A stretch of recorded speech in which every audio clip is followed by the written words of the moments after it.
برطانیہ کے لیے مشکلات کم ہونے لگیں۔ یورپی یونین کے صدر ڈونلڈ ٹسک نے بریگزٹ کے لیے 1 برس کی مہلت دینے کی تجویز دے دی۔ برطانوی وزیر اعظم ٹریزا مے نے انخلا کا عمل 30 جون تک مؤخر کرنے کے لیے یورپی یونین کو خط لکھ ڈالا۔ نو ڈیل بریگزٹ کی صورت میں ہونے والے ممکنہ مظاہروں سے نمٹنے کے لیے پولیس کو بھی ہائی الرٹ کر دیا گیا ہے۔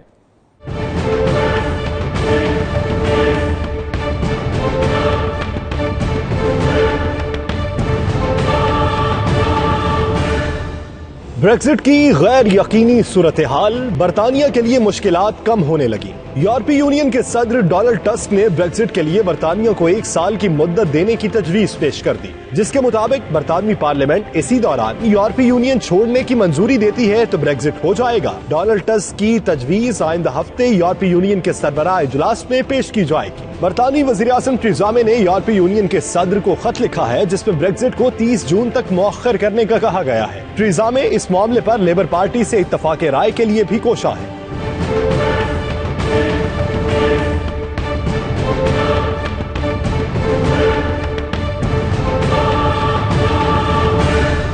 برطانوی وزیر خارجہ جیریمی ہنٹ نے امید ظاہر کی ہے کہ برطانیہ آئندہ چند ماہ میں یورپی یونین سے نکل جائے گا۔ دوسری جانب برطانیہ میں ممکنہ نو ڈیل بریگزٹ کی صورت میں پولیس کو بھی الرٹ کر دیا گیا ہے۔ اس سلسلے میں 10,000 افسران کو بھی طلب کیا گیا ہے۔ نیشنل پولیس چیف مارٹن ہیوٹ نے سیاستدانوں کو خبردار کیا ہے کہ وہ عوام کو گمراہ کرنے سے باز رہیں۔